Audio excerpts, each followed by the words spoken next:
What's up guys, Ronaldo here and welcome! Now there has been a new map coming out on GvG, and man, this new map enables really a lot new strategies for a lot more theory crafting, and I want to go over the different placements that you can use for your lineups so you will have your units placed properly so they can't get exploited.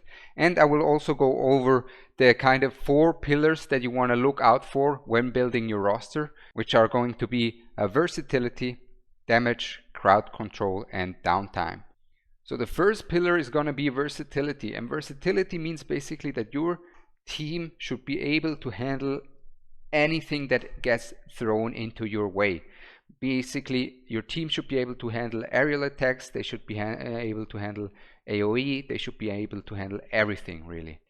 So basically, your team needs to be sure that no one is exposed to these AoE mages, that's something important. No one is exposed to the marksman, that's also something important. And then your team should also not be exposed to aerial defense, right? A lot of people neglect the aerial defense.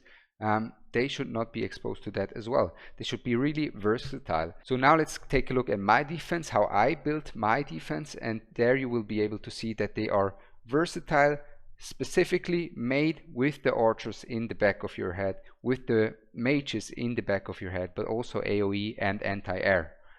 And here we already talked about the versatility pillar, right? Then we have the damage pillar. Damage pillar is pretty straightforward. If you want to know which heroes are good damage dealers, just go take a look at the tier list I made with a slate. There you kind of can see which damage dealers are good and which are not so much. And then we have 2 of the most important things, and that is the crowd control and the downtime. And the crowd control and the downtime hang a lot together with the versatility as well, with the survivability of the team. They help a lot because if we take a look here, there's people that are going to try to one-shot your backline with these guys, or they're going to try to bomb your backline. And to prevent that, crowd control is amazing. It is amazing. And if you take a look at this team already, we have 3 sources of crowd control. And this is kind of what you really want to look at here. We have Maul, we have Boreas, and Torodor. Now we've tested the Anora instead of the Boreas, and the Anora was able to actually have higher DPS as she doesn't have a downtime like Boreas, right? Boreas has a huge DPS window during his ult, but he has a bit of a downtime, whereas Anora is more consistent. But here's the thing, the CC value from Boreas was just so high that even though Anora was able to have a bit more damage than Boreas, the Torodor had so much more of an easier time to survive thanks to Boreas's additional CC. So CC is one of the major contributors, and you can see it here. It not only helps your tanks survive, it disrupts the enemy attacks, right? If they want to go for your backline, it disrupts their attack attempts. And not just that, the third part is also it stalls a lot of time during your downtime, right? This is the 4th pillar, that is the downtime. Basically, the strategy when people attack often is they want to bait out your crucial ultimates and then go in, build the team up, get in with the demons, right? While your ultimates are on cooldown, because that's kind of the window they have to exploit your defense, right? Is while your ults are on cooldown. And that CC, right, helps a lot to stall time for your ultimates to come back up and to actually get going on the shredding again. So CC helps a lot for the 4th pillar as well, for the downtime. But another thing that helps for the downtime pillar is rage regen, of course. Rage regen is amazing. So we have a Hollow, a Eloin, or a Leia, they can all get that job done. And then we have here in this defense, you see it again, we have another CC'er, right? We have another CC'er in there as well. And there's another thing during the downtime, right? We have 3 things during the downtime that we want to consider. First up, we have CC to survive the downtime. We have rage regen to help survive the downtime. And the third one to help to survive the downtime is going to be tanks that can revive or that have unkillable buffs. So Torodor can revive. On top of that, we have a Lily here. that can revive him again. So he has 3 lives basically, and depending on the length of the fight, Lily can revive him again. As you can see, this helps a lot to prevent the downtime for the tank to just survive longer. Same here for our other tank, right?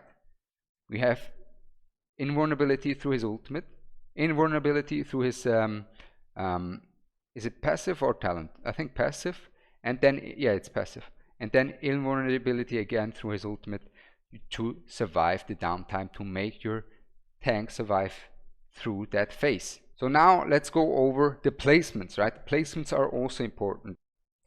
Now for the bot side, you can also run something like this.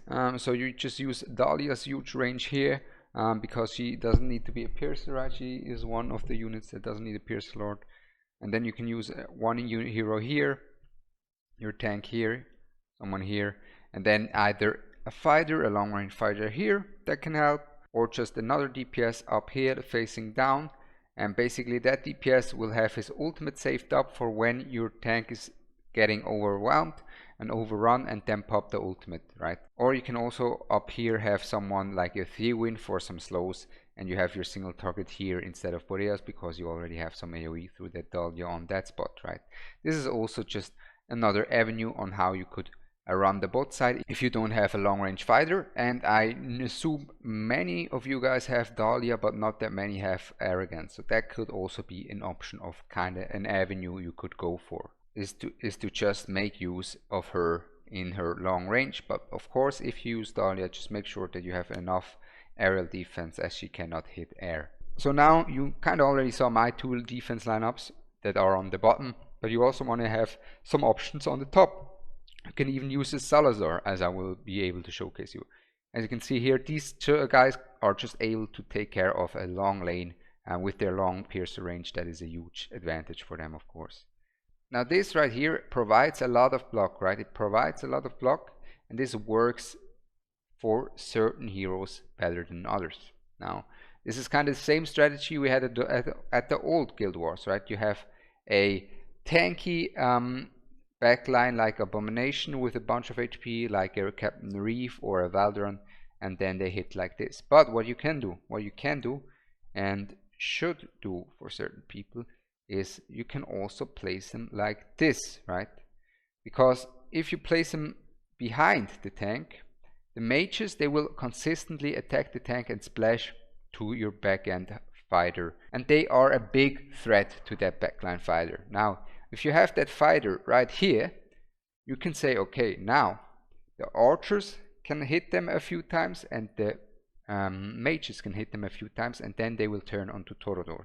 It's not like the mages, like if you have them here, the mages will over and over hit him, right? Whereas here, they will just get a few hits out, and then they will start targeting Torodor and not be able to hit him again. And the archers are not that big of a problem for someone like an Abomination, for example. And the amazing thing about this bot really, right? The amazing thing about this bot really is when it's not just a Valderon or Abomination or whoever you're going to place there, is if you have a Salazar and a Carnelian, for example, it gets juicy. It gets really, really dirty, because the Salazar deals a massive amount of damage with his ult. He just shreds through the defense with these and just nukes people away. And the crazy part is his survivability through Carnelian is extremely high. He's not under much threat on that spot if you have a Carnelian. It might even work with the Lily, but I'm not sure about that. And on top of that, right, on top of that, if you have some CC lined up here, right, they can even interrupt and disrupt someone like the mages' attack, and they make it even harder to get rid of that tile. And trust me, that Salazar hits like a truck here. And that's also an option that you can go for, and an avenue that you can look out for. So in summary, what you want to have is a tank that has some invincibility, maybe even a healer that gives some invincibility, right? A healer and tank is needed always. You want to look out that none of your DPS are in any kind of danger from ranged attacks or from aerial attacks to get killed. You want to have a crowd control to help prevent that happening as well. And you want to be able to survive during the downtime of your unit's ultimates. To survive better while your ultimates are on the downtime, you want to have things like CC or Rage Regen and Unkillable. In terms of exactly which heroes you're going to use, I would recommend going to the tier list if you have any questions. The link is going to be in the description, because it would go an hour if I go over all the heroes that you can use and whatnot. And with that said, I hope you guys learned something. If you have any questions, make sure to write them down below. And I'm Ronaldo, and I'm out. Peace.